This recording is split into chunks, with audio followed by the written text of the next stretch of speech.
Drive yourself mad. Yeah, Exactly. All right, cool. Let's jump straight in, guys. Welcome back to the Brothers Geek Out podcast. This is the Geek Out Session. Today we've got a special guest on. We have been talking back and forth. We have mutuals. We've seen each other's works. We've got Gallagher photos on. Thomas, massive thank you for jumping on, dude. I know it was last minute, but thank you so much for jumping on, man. Oh, no worries, dude. Not a problem at all. It's absolutely fine. I've been really looking forward to it as well. Awesome. So yes. So we have like mutuals, we have cross paths, but haven't actually physically met in the flesh yet. But I know we will sooner or later. Oh, no doubt. But you've got an amazing catalog of work that you do, man. The cosplaying. I mean, I see it as art anyway. So photography, videography, things like that. I mean, what was it? What was it that made you feel like, I love this stuff, and how can I represent myself doing it? Yeah, so I mean, this to me, like, this goes all the way back to like when I was a kid, and realizing quite early on that yes, I was a nerd, I was a big geek. I was very, very passionate about the programs that I was watching, the cartoons that I grew up on, the action figures, the full works, like just across the board.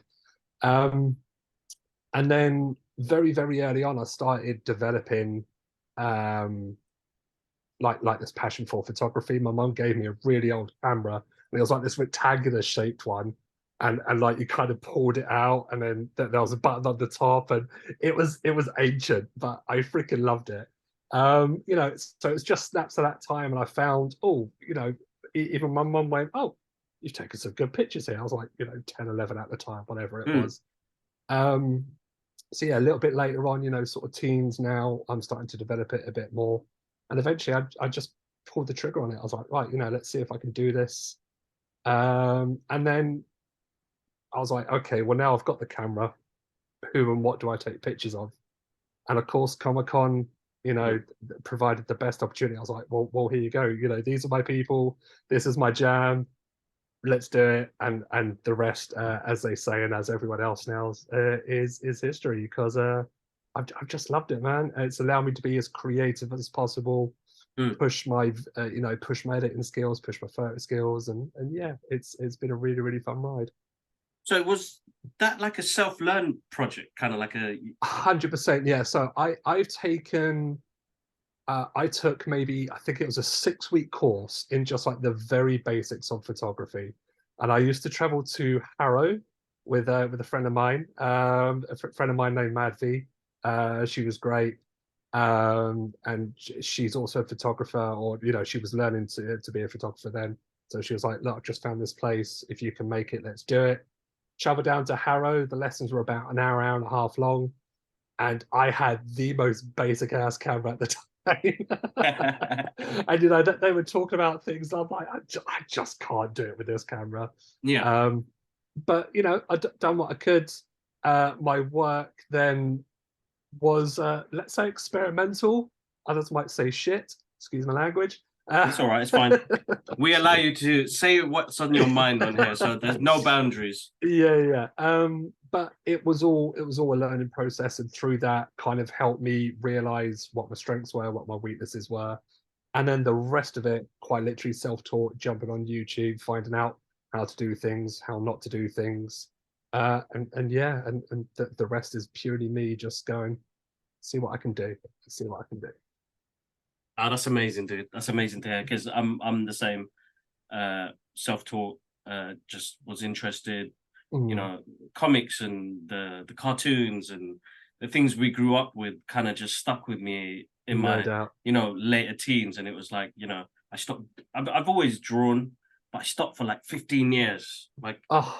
And I realized, I mean, life happens. You go to college, girls, sure, drugs, alcohol, all the rest of it kicks in, and then you're like, you forget a part of your childhood that you thoroughly enjoyed. And I think after my first divorce, when I went back, when I went back home, I realized Mum had kept all of my stuff.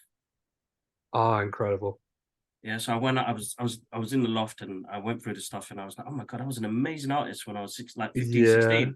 Yeah, I yeah. can't believe I forgot this, but all of that creativity flooded right back to me in that Mm, moment. mm. And I remember pulling out some random piece of paper and I found some felt tip markers, and it And projected just me started into this. doodling away. Yeah, just projected me into this journey. But I mean, in between that 15 years, it's not like I wasn't creative still. I still did. I was working for Jessop's at the Oh, time. wow. Okay, Yeah, okay. so Yeah, I yeah. I did jump into photography and videography and found creative ways of doing videos and editing, and I learned, Mm, Premiere and Final Cut by myself, and watching YouTube tutorials as well, and realizing, oh, you know what, I really love this stuff. I mean, what can I, yeah, go on to next? And podcast was born 8 years ago with my brother because he lived abroad, and we're quite a close knit family. And I keep reminding people about, why we started this was to talk about our passions and what we love. So it's absolutely. always nice to have somebody come on and tell us about their journey as well. But I mean, a bit of cosplay in there as well, dude. You do. So like, Yes, I see yes. you do like the Punisher. Is that I that is that do. your favorite character? Or No, so I did oh definitely one of my favorites. So my yeah, absolute favorite is the big guy, with the S in his chest. yeah. He to me, the character to me means like a massive, massive deal. Mhm. It was, and again, it's all kind of tied up in my memories as a kid. Myself and my dad used to watch the Christopher Reeve Superman, obviously the first Superman movies that I ever saw, Mm. and every time it was on, like no matter whether my mum was in there, my brother, we all sat down and we all watched this movie. Now, my family is not the most nerd family in the world. Mm. In fact, my mum and my brother aren't nerds at all. But my dad and I, oh, we loved it. We would sit down with it. Yeah. He'd sit in like his favorite little spot on the couch, and I'd kind of like be right next to him. Um, and yeah, we just grew up. And then again, obviously, the more Superman content came out. Mhm. We had Smallville. Absolutely loved Smallville. All the cartoons, the Justice League cartoons. And I'm actually rewatching the Justice League cartoons like now because they're on a Netflix at the moment. So Awesome. I'm just kind of going through that. But yeah, big guy. The more I grew up, however, then I started kind of expanding my list of catalogs. Grew up on the X-Men 92 cartoon, Mhm. and still to this day I will argue that is probably peak cartoon era. Yes, agreed. Like with 100% yeah, agree. 100%. That Iron Man, Fantastic Four, Yes. just a Spider-Man of like, Oh oh my god. yeah, yeah, yeah, yeah. So yeah, Superman, my absolute favorite. I actually recently, just as a chance to plug it, I don't know if you can see Oh, it on sick. here. Yes, I can see the Kryptonian on there. Yeah, yeah, yeah. So I got that just the other day. Um, and Nice. and yeah, just I've kind of taken the ideals of Superman Mhm. and applied that to real world life. But I do have my darker side. I think everyone does. Yes, we do. Even And Superman does. even Superman does, Yeah, exactly. But yeah, Punisher, one of my favorites. It was a nice, easy cosplay for me to do. Loved the Netflix series, very good. and John Burtnell. And just that vest he had, man, was just, oh, it was incredible. And I had to do it. Um, no, it's a great cosplay. That actual suit is actually probably one of my favorites. I remember my brother, my youngest brother, he collects 1/6 scale Mm. models and stuff. And after he saw the Punisher, he was like, "Hot Toys haven't released one yet. I'm gonna build one myself." He was like, "Kibbs, can you draw the skull on the chest?" Oh, amazing. Yeah, And so yeah. he got me like a bulletproof vest, like a small one, and I got to do that. And I did it with Tipex.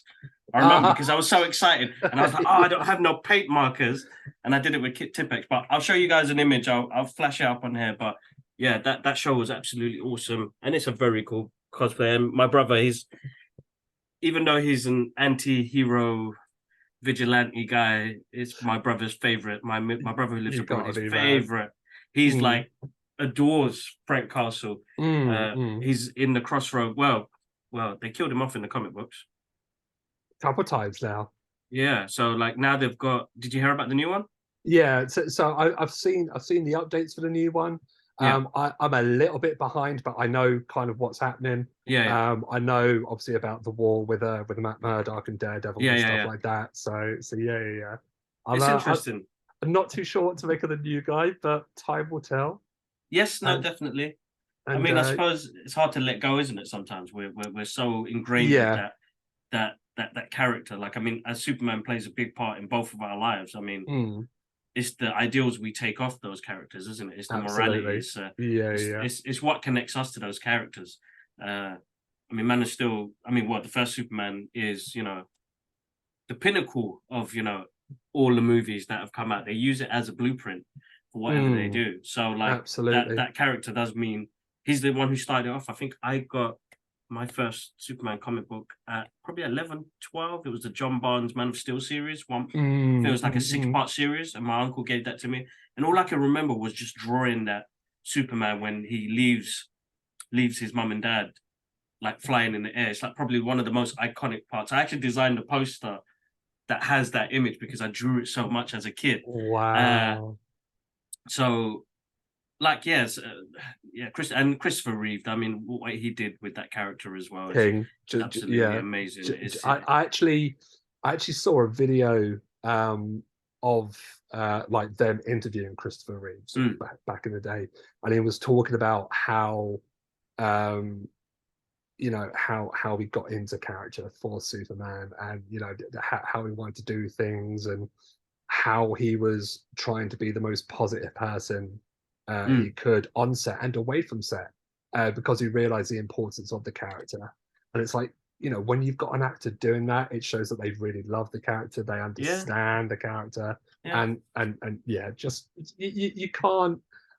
And as much as I love Henry Cavill, and I do love Henry Cavill as Superman, Christopher Reeve is he's just there, man. Like he is, he is he's essentially the Robert Downey Jr. Of DC. Let's put it that way. You know what I mean? exactly. No, totally agree, totally agree. There's no other person that same thing. I adore Henry Cavill and Mm, all the Supermen that we have got in the journey. I mean, Tom absolutely. Tom Welling, what he did for Oh, Smallville, brilliant, even brilliant. though it took him 10 seasons to fly, I was still invested. I was still invested. Oh man, I feel like we waited those 10 seasons for like maybe 10 minutes worth of flying action.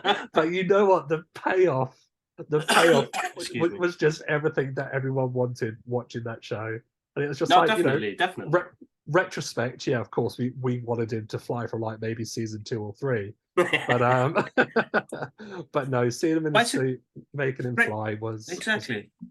It's a great character journey, and I think mm, people forget that when now that we're like, I personally think we're oversaturated with the amount of stuff that we get on the screen now. sure, sure. Yeah, that's just me personally.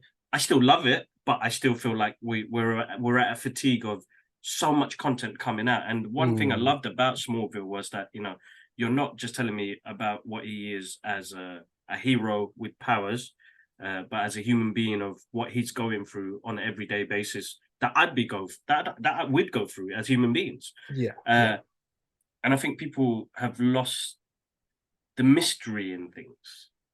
Mm, And mm, and mm. and and I love that in the comic books. I love that in TV. I love that in movies. That there's a mystery to it that makes my mind work. It's like Christopher Nolan's Oppenheimer. Like Oh, everybody came out of that cinema and had a conversation. And Nolan has done that with every single film he's made. he That has. Yeah. even with the Dark Knight, the Mm, conversations. I mean, I saw Batman Begins, which personally is my favorite Nolan film. mm. As much as The Dark Knight is a great comic book, actually Yeah, great movie.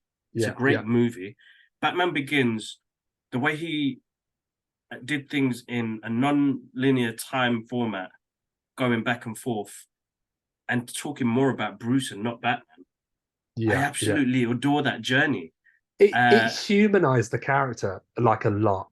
yeah. And I really like, and I remember saying this, it was the most grounded Batman movie I think I've ever seen. And Mhm. again, me and you, we grew up on the Keaton Batman.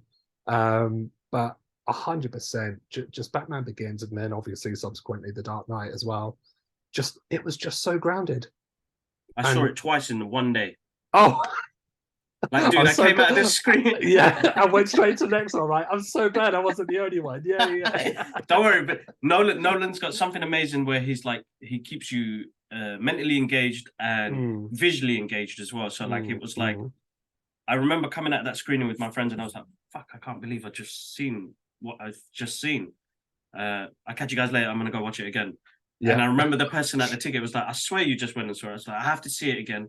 Yeah. And then, I think I watched that in cinema like 12 times. So it's my favorite. Yeah. The soundtrack, the visuals, like I just, for some reason, I related to Bruce on a different level. And, The Dark Knight did the same thing to me. But then Inception, that was another movie that I ended up going in the cinema straight away after the next screening, because I was amazed at what Nolan did, and then Interstellar and so on. And like, I feel like it was engaging cinema, and what he did with a 3-hour movie with Oppenheimer was put us in the first person, made me feel exactly what Oppenheimer was feeling at the time when he was building towards it, and the aftermath after it, and the in-between. It was like, we don't get character development in some of the content that we get with, like, the comic book stuff at the moment now. And I feel like it's like just creativity on that form, and then there's so much going on that side of the world when it comes to Hollywood and the strikes and things like that. Absolutely. Everybody deserves their piece of the pie, so I 100%. support them 100%.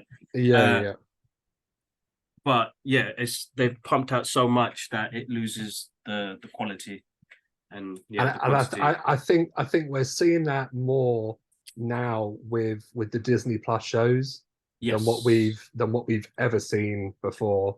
Exactly. They seem to be on like a gradual rate of just in terms of quality, and it just appears to be dipping down quite fast and very, very noticeably. So like, it's interesting because we've had the conversation about AI, and Secret Invasion had a really good premises of using the AI art in their intro. Yeah. But then I felt like they used AI to write the rest of the script for the last 3 episodes. So I personally think, like, it started off so strong, so grounded, really good, engaging characters. Yeah. Talos and Fury. Yeah. Really good acting in this. Like, they had some really good scenes in this, and then suddenly it just dropped off the cliff, and I was like, shit, they must have got AI to write the rest of it. What happened? Yeah, it was so. Again, reading the comic book. One of the best comic series that have ever been made, right? I think we can all universally agree on that. Yes, definitely. And going into the show, I knew that we were not going to get anything like the comic book, okay? Just because in terms of how they done it in the book wasn't going to be possible in terms of the MCU. The scale of it is too big. The scale of it, way too big for a TV show, right? So automatically that's got to sort of bring down your expectation levels anyway. Okay, now when the first sort of 2 episodes came out, as you said, very grounded. It was like, oh, okay, bit of espionage, bit of thinking, guesswork, going backwards and forwards. The opening scene from episode 1, I think, to me personally, was the highlight of the series, because it was just so masterfully done. And at the time you were like, oh, he's been a Skrull this whole time, and it made you think. And the thing is that if they had continued that along the entire series and made it an espionage type thing, made you think the whole time, kept you guessing the whole time. I mean, let's be honest, we all figured out Rhodey was a Skrull quite early on. Very early on. Sorry, excuse me. No, that's all right. Sort of quite early on, and it's just like I needed more from the show, No, which they could have done, and I'm not sure what it was to what extent they kind of fell off track, because it was like Talos and Nick Fury's bromance was the heart of that show, and I feel like they touched on some really big subjects that is happening in the real world right now. I mean, that scene on the train when they talk about humanity accepting Skrulls, that's for everybody. That we can't Yeah. get along with each other, let alone trying to introduce a new species to it. No, Like, was exactly. such a really good And premise. I mean, that's what certainly Marvel do in their comics, but that is, you see aspects of that in all the other shows and in all the other films.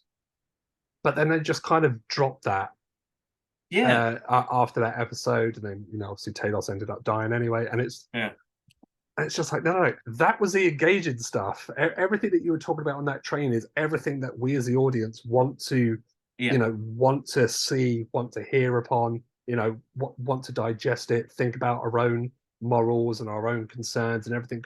That's what makes the engaging, like the engagement within the show. And then to me, Gravik became less and less and less like a threat.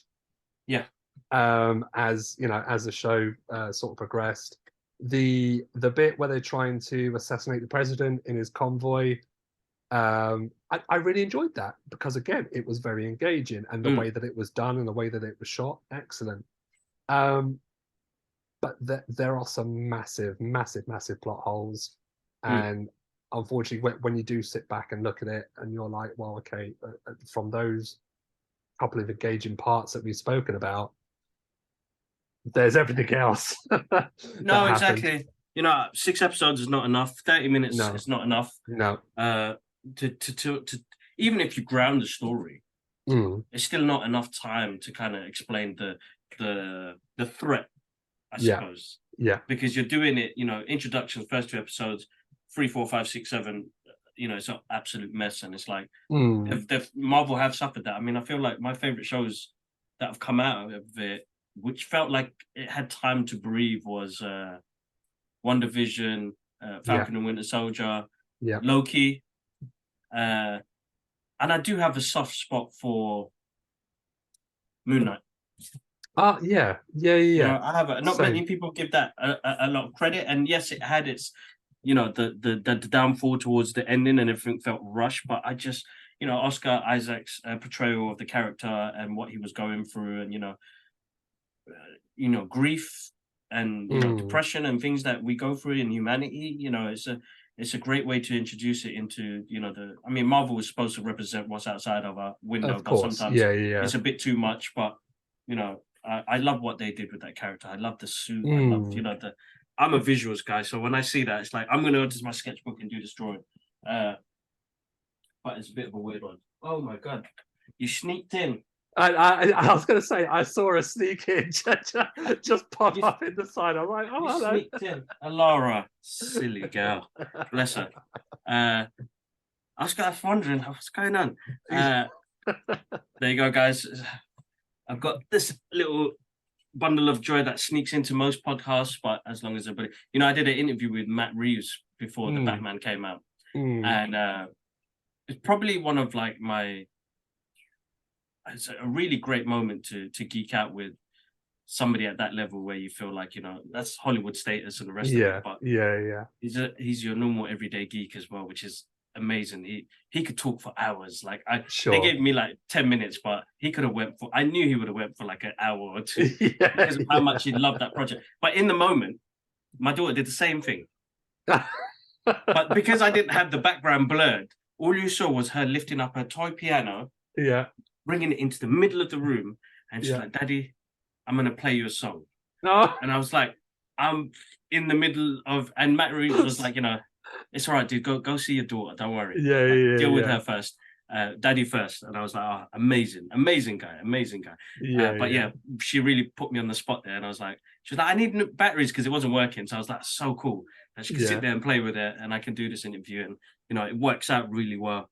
But yeah, really, really cool guy. Great moments, man. I've got to say, as a fan, we get really great opportunities now. I feel like the studios want to work with fans more. I mean, you've done a couple of screenings, and you've seen how they interact more with the fans, and they want cosplayers there. They want the fans there to represent passions that they love for this. I mean, when did you start? What was your first sort of screening premiere where you were like, oh my God, I can't believe I'm actually here. Yeah. Wow. So I think the first one for me was funny enough, one that I wasn't meant to be going to at all. Hmm. Soph, my partner, she was invited to go to the Enchanted premiere.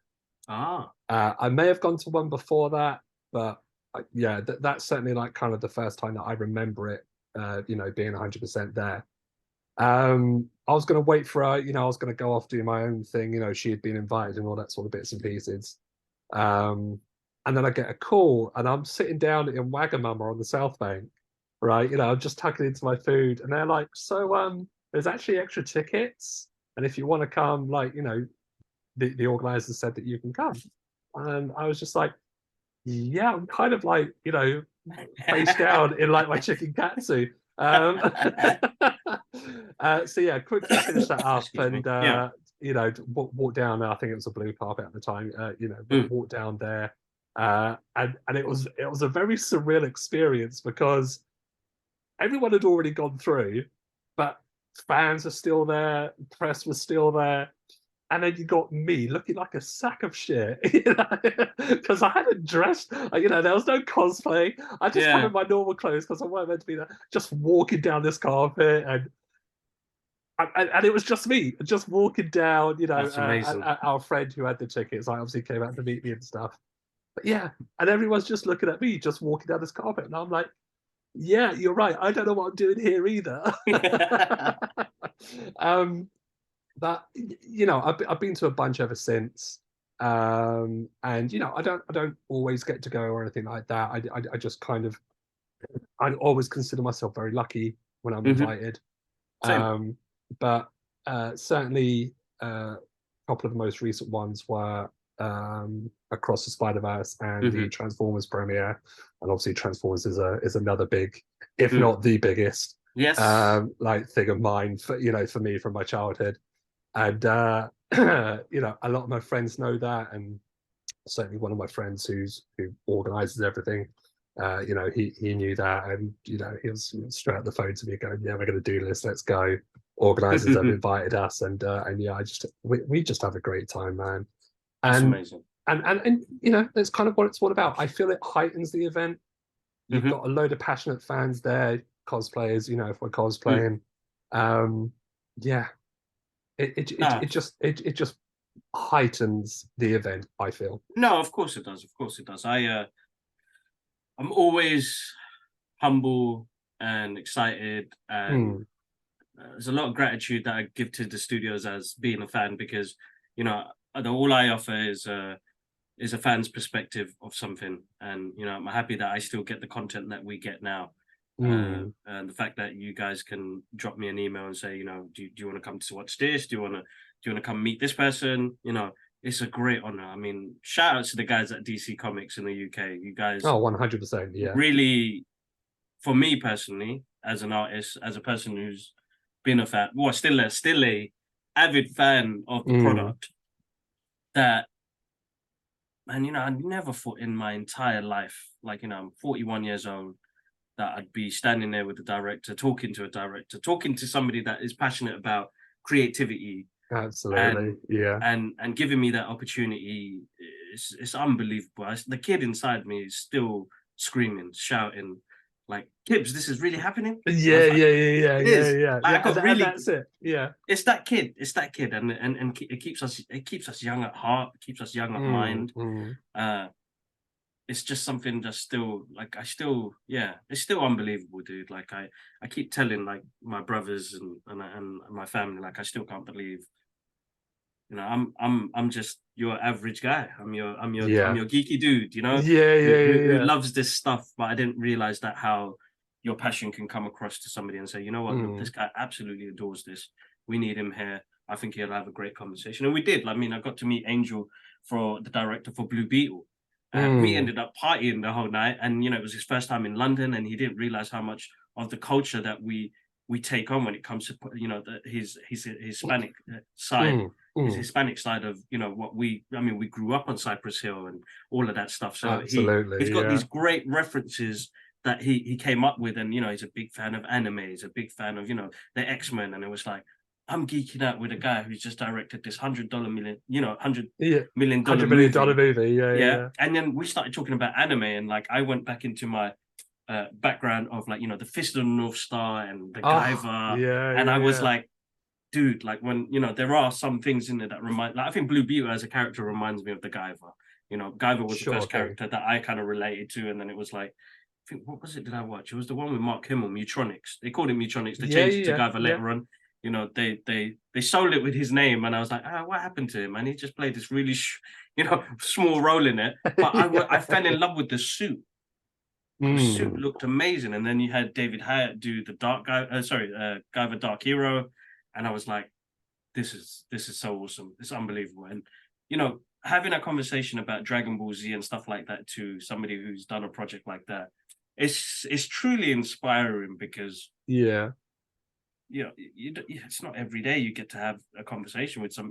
You think back in the 80s and 90s, and Mm. the fan interaction now, it's Oh, amazing, dude. yeah, massive, massive difference. Amazing. I was actually going to ask you. I know you can't speak too much of the movie or about the movie at all, but was the how was the event itself, the Blue Beetle event? What Oh, was it was it? good. It was great. Yeah, Yeah, it yeah, was good. yeah. It was really good. Very good. Very good. Very good. So yeah, I Enjoy. can't say anything. I Yeah, love it. Well, all I can say is I watched it. You know what? yeah, I enjoyed it. yeah, yeah. Yeah. Good, good, good, I good, good. enjoyed it. The main thing Yeah, is for yeah. me is like, we're getting to see characters that are coming straight from a comic book page onto the big screen. So I'm Mm. grateful that we get that. The creativity behind it, the imagination, the like, how do you represent something that comes from a comic book page onto the big screen? I mean, as you know, Superman is the blueprint. Superman Yeah, the movie is yeah. the blueprint for all the movies that come out now. An origin story is really hard because we get so many of them. Yes. I Yeah, think yeah, I think the one that kind of did it quite well was Tom Holland Spider-Man, where we didn't have to see that, and they yeah. just started it with just he's But already in it. because and that's kind of the thing. Like it's such a well-established character that kind of even if you are just like the casual film goer, you still kind of already know his origin story. Yeah, And exactly. there's been so many movies before now that if you don't know the origin story, then you've been living under a rock for the past 20, 30 years. You know what I mean? Like yeah. I like it when movies go, okay, no, look, this guy's already established.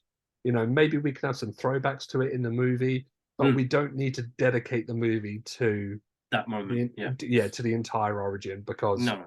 everyone knows already, right?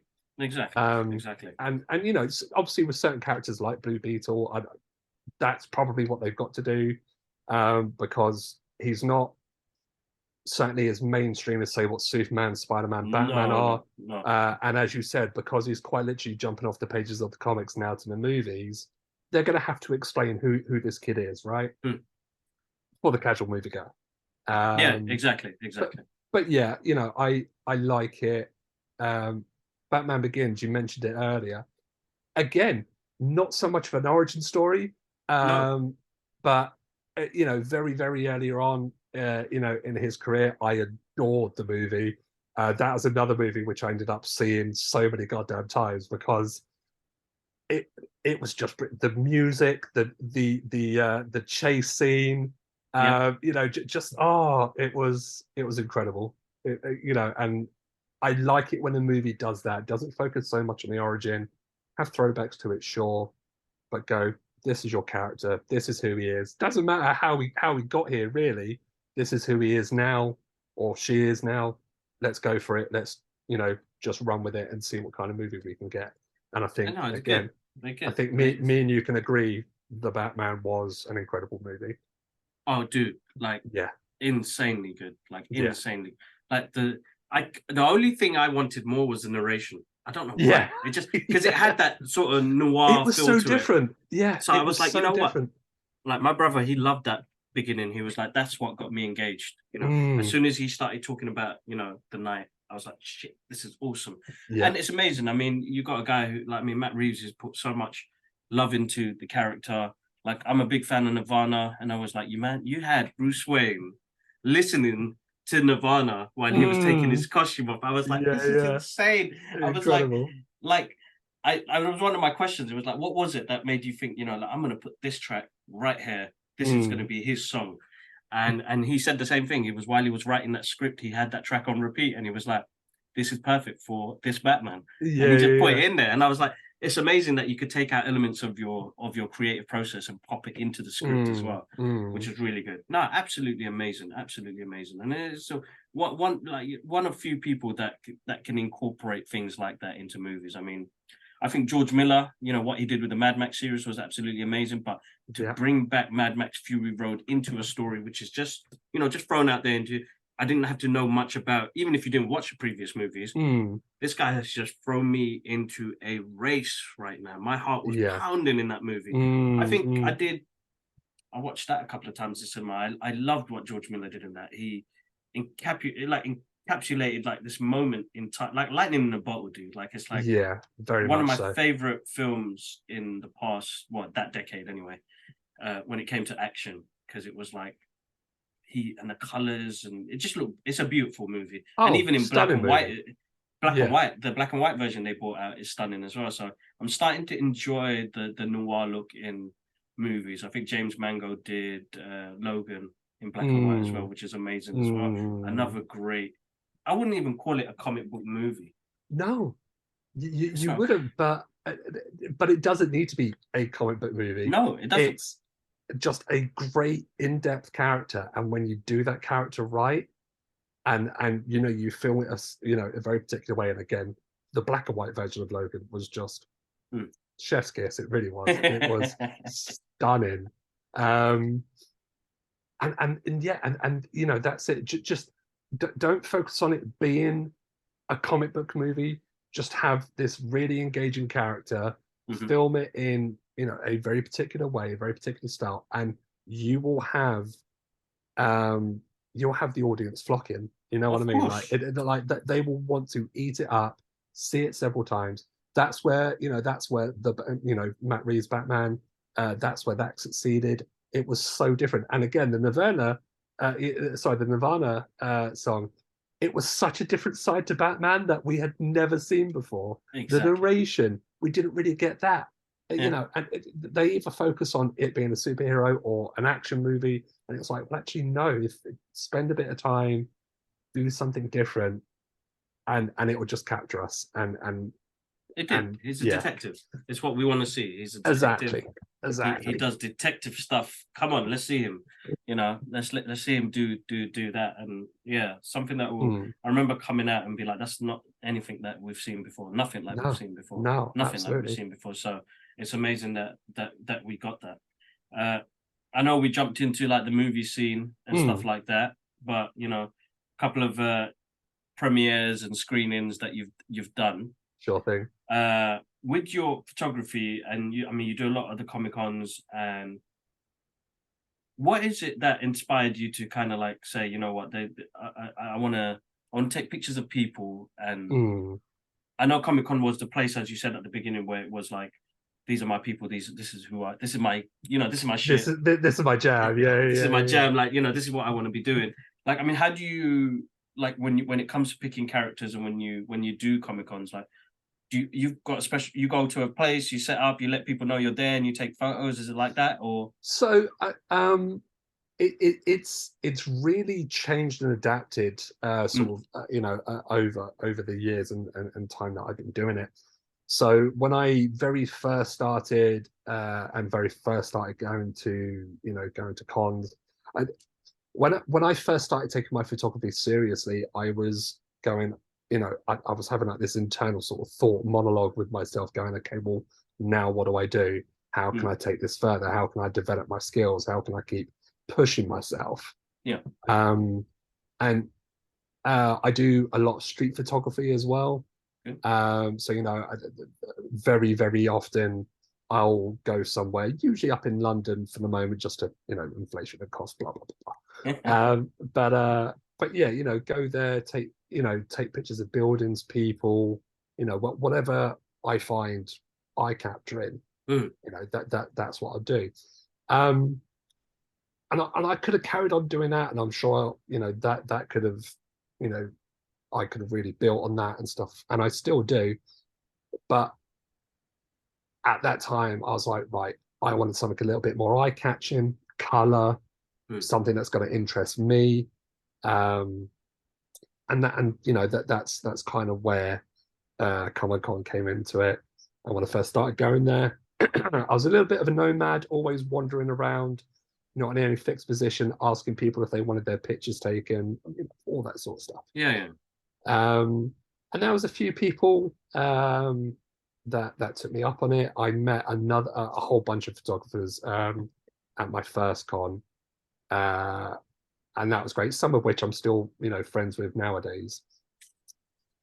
Then when I started going to MCM, I was like, okay, well, let's have a bit more of a plan now. So I'd set myself up in one location. Okay. People would book slots with me. And then, I'd say, well, this is where I am, or I can come and meet you, but, this is where I am. And I would take pictures there. That started to become insanely busy for me, to the point where I wasn't eating and drinking, which is a big no-no at a con. And I wasn't seeing the event at all. I was, and at that time I was paying money to get in. Yeah. And I was just like, okay, well, this has got to change. I was coming away from the weekend really tired, absolutely exhausted, not eating and drinking properly, and props to my friends that would bring me food and water throughout the day because they'd seen that I just wasn't giving myself a break. And yeah, so again, that changed, and I've taken almost, I guess, like a step back in terms of how much I shoot at con.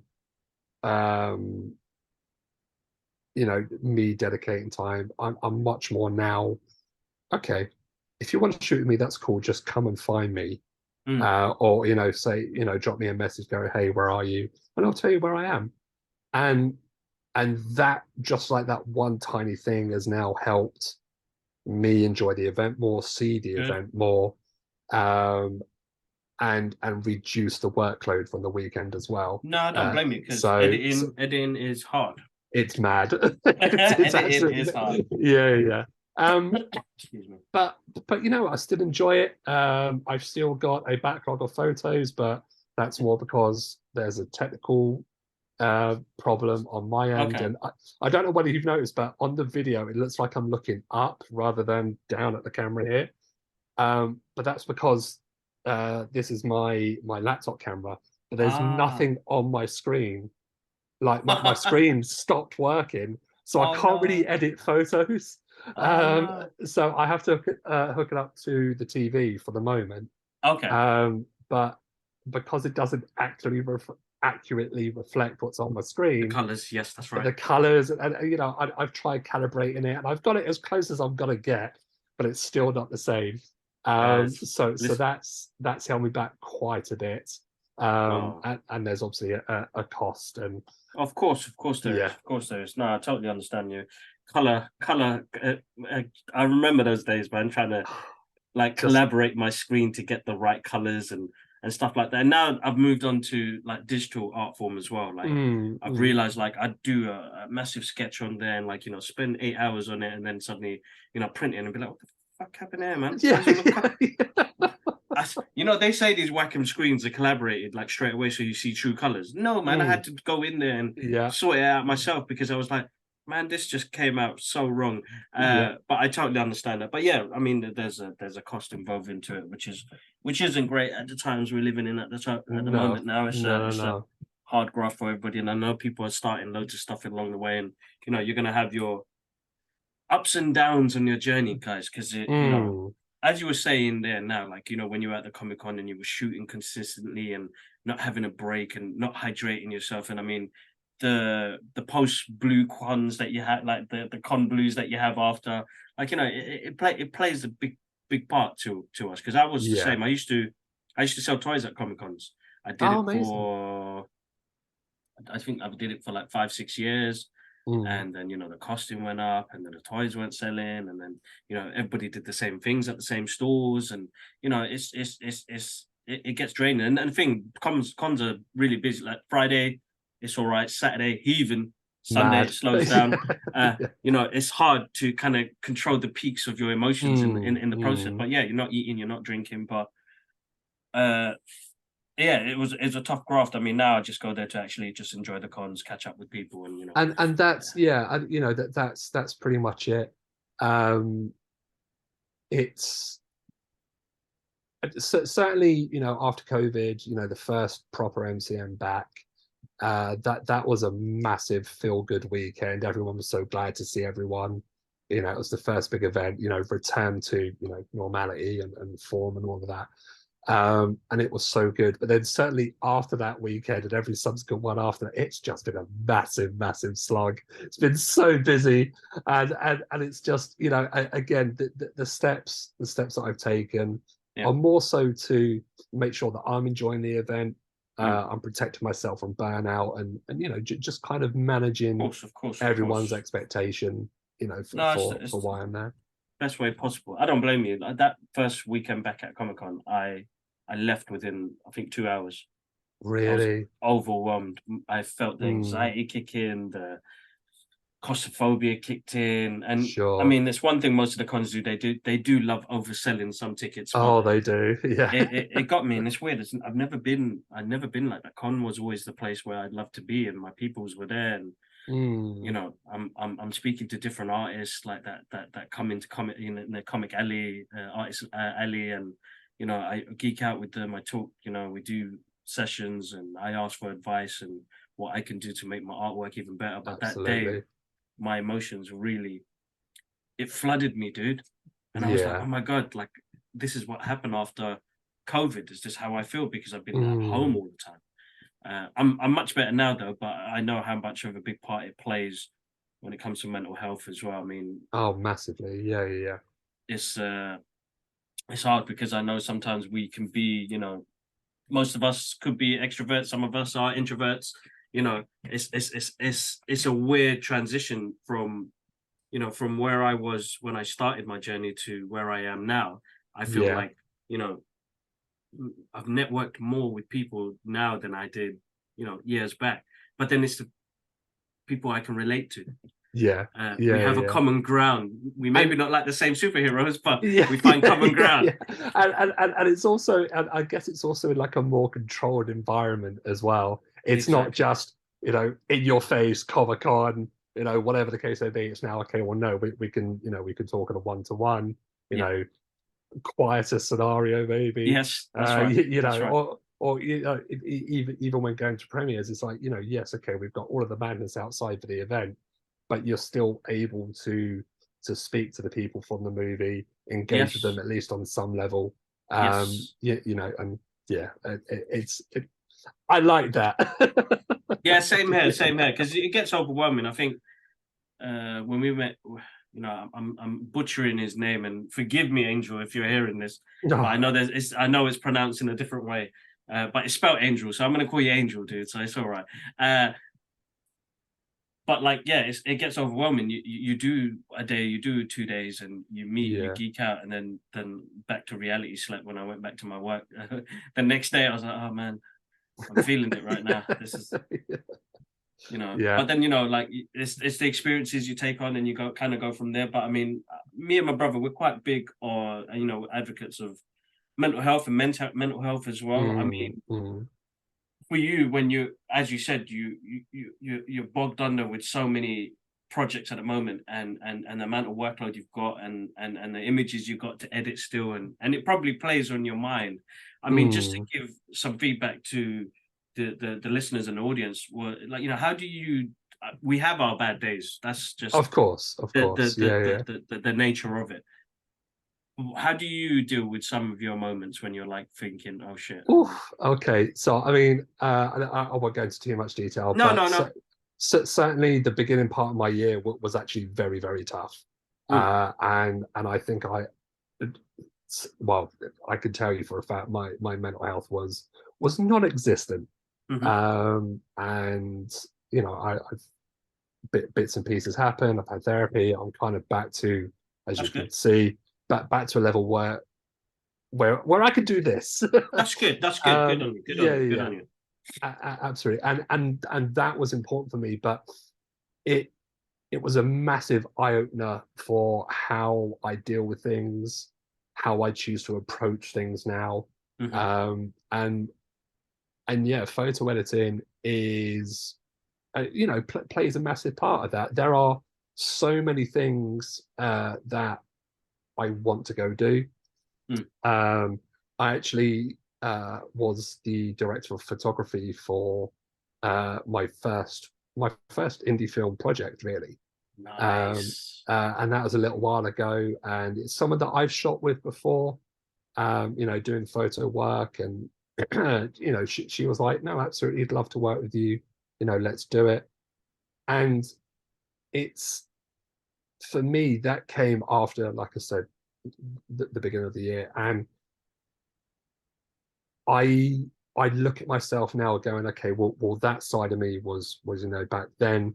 I've learned from that experience. Hmm. I keep myself in check more, and if Hmm. I need to stop or I need to slow things down, then that is what I do. Perfect. Perfect. When my screen went on my laptop, that sent me spiraling again. I was just like, oh no, like now what am I going to do? I've adapted. Mm. I'm using the TV screen. It's not the best thing in the world, but it will do until I can get everything else sorted, No, of course. and at least get through. And I think certainly patience is a big key for me, and maybe for others as well.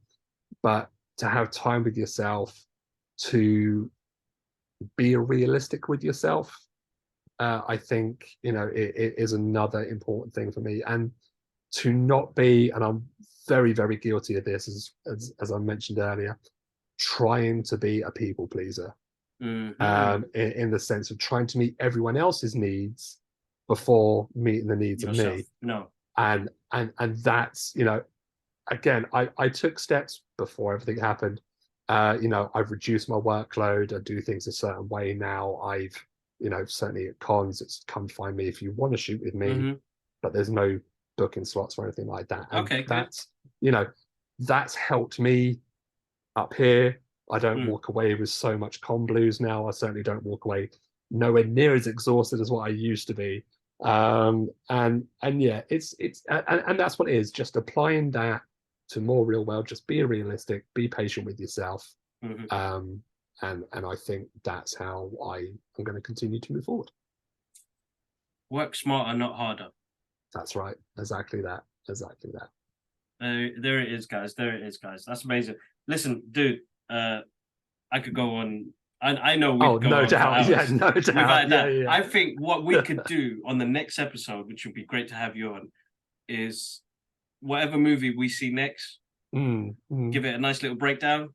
Yeah, That'd 100%. be awesome. I think that Yeah, that'd be yeah. great. That'd be great. I mean, I want to leave it on a positive note and work smarter, not harder, because that's something that I took on. Therapy has helped me in my process during my Mm. times as well. I wouldn't say anything, but it was great to get a different perspective, I suppose, in Very how much so. somebody Yeah. sees me. And the people Mm. pleasing part is hard enough. That I think at one point, social media had made me come to a point where it was like, I need to please other people. And I forgot Yeah, the moment of, I go back to my early post, and it was all about what I loved. absolutely. Absolutely. Yeah, And yeah. I think as good as social media can be, there is a lot of bad that comes with it. And I think No it doubt. brings in the mental health aspects of it, because we don't do it on purpose. Our minds just It's work like that. very, yeah, it's very easy to fall into. Very, very easy to Exactly. fall You into. start comparing your work, you start comparing with other people, and you end up like, I became judgmental, man, and it's something that I never been. My family didn't teach me to be judgmental. My No. religion doesn't teach me to be Mm. judgmental. Everybody has a place, uh, and I didn't get it at one point, and it was because I was convoluted with all the shit that I was seeing online. And hopefully, you know, we're talking and getting my part of it, and other life, you know, life plays it's a balance, isn't it? Yeah, So it much is. comes involved, but I mean, the fact that we can, excuse me, talk about it and kind of go from there has really helped me kind of say, you know what, I'm not doing shit for other people no more. I'm doing it for myself. But of course, Absolutely. uh, I'm not here to please other people. I'm here to please, you know, myself. A bit selfish, but we've got to be selfish, man. We've got to look after ourselves in the process. The way that I see it is that if you treat yourself right and you show your passion in the work that you're doing, then you're automatically serving that to others, because that's why they watch you. They watch you to see how engaged and how enthusiastic and how passionate you are about the content that you're making. Yeah, And exactly. and social media side, that's what we want from the people or things that we're watching, Yes, just to see the passion, and then that ignites our interest, our passion, and exactly. yeah, and that's all it has to be. It's got to be, man. It inspires each and everybody. I think I spoke. I mean, we have a good friend, Michael Ng. Michael, yeah, yeah, Uh, you know, I got him on the podcast. I think I saw his cosplay at the Doctor Strange sure, Multiverse of sure, Madness, yeah. and I was like, dude, like, you know, we've crossed paths, but we've never actually spoken. Let's get you Mm. on the podcast. Comic connoisseur. Oh my god. Great guy, great guy. Yeah, Oh my yeah. god. The knowledge that pours out of this guy, Mm, we vibed on a different level, and ever since then, you know, I've got to meet a great community of people that have jumped on the yeah. podcast, including yourself, and getting Mm, to geek out is just absolutely amazing. So no, dude, when we're free next again, definitely would be amazing to get you back on the show. 100%. We'd Thank love you for to. the time. Guys, please, where can we find you so people Oh can man. Okay. So across most of my socials, if you search Gallagher Photos, you'll find it there. On Instagram, it's This Is Gallagher Photos. On TikTok, Gallagher Photos. My website is gallagherphotos.org. Twitter at Gallagher Photos. And I've made it as easy as I can for guys to find me, and it would be awesome. great to see everyone there, interact with everyone there, and Awesome. No, guys, make sure you yeah, guys go click on the links below because I'll have all the links in the description here. And if you're listening on all the other streaming platforms that we have this on, then guys, check the description. Go follow Gallagher on his journey. He's got some amazing work up on there. Very, very charismatic, and he's got a great visual style that you guys need to check out. So please show some appreciate it. love, and we'll definitely geek out again. I think what's the next movie that's coming out? So I'm actually seeing the Meg 2 tonight, but I Okay, cool. think but I think the next movie after that's going to be June, like big movie. I think, Is that this year? yeah, isn't it like next month? I may be wrong on that. Yeah, yeah.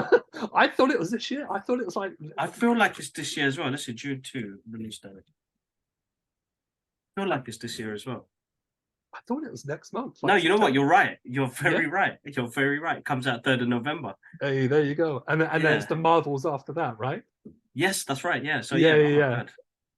yeah. Where did the year go, dude? But because the Marvels aren't going to get an IMAX screening because June 2 has Yes. exclusivity rights for like 3 weeks or whatever. So Perfect. And why uh, not? I mean, the yeah, first well, one first was one was brilliant. amazing. I Yeah, think what yeah. Denise does visually, dude, like, oh my god, Mm, watching that in the IMAX for the first time around, incredible.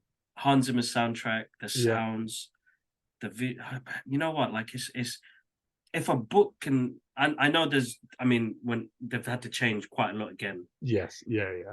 but still, man, like It's you just so compare very it to good. what we got in like the 80s to Mm, mm. now, and I've guilty pleasure. I still love that movie Oh, no doubt, because no of the doubt. physicality of it and Mm. the you know, the making of the props and the costumes and everything like that. Uh, I just love that. So, but what they did with this was it's just absolutely amazing, and I can't wait to see Paul's journey Mm. continue. Uh, but yeah, man, visual style, man, I love it. I mean, it's like something like what is it Gareth Andrews, Gareth Edwards, who did Godzilla and Rogue Oh, One. Godzilla's my boy. I'm not gonna lie, I but yeah, yeah, yeah. think it's Gareth Gareth Edwards. Edwards. You know Yeah, what? I need to correct this because one day it's they yeah. stumble Gareth upon. Edwards, Godzilla. Yeah, he did Godzilla Yeah. and he did Rogue One, and he's doing a new film with Denzel Washington's son. I can't remember. called The It's not The Creator. Equalizer, is it? No, The Yeah. Creator. Oh yeah. Oh god, yeah. I want to see that film so That looks badly. That amazing. looks incredible, right? Yeah, yeah. Again, the scenery, it's just the visuals, isn't it? It's like, Mm. I love it because it's giving me that post Akira look to it. Mm. I love that, man. I love that. But all right, cool. Listen, before we keep babbling on, and I don't want to keep you away from your day. Because it's easy to do so. It's so easy to do so. Again, a massive thank you for jumping on, dude. And yeah, man, have a wonderful weekend. We'll catch up soon.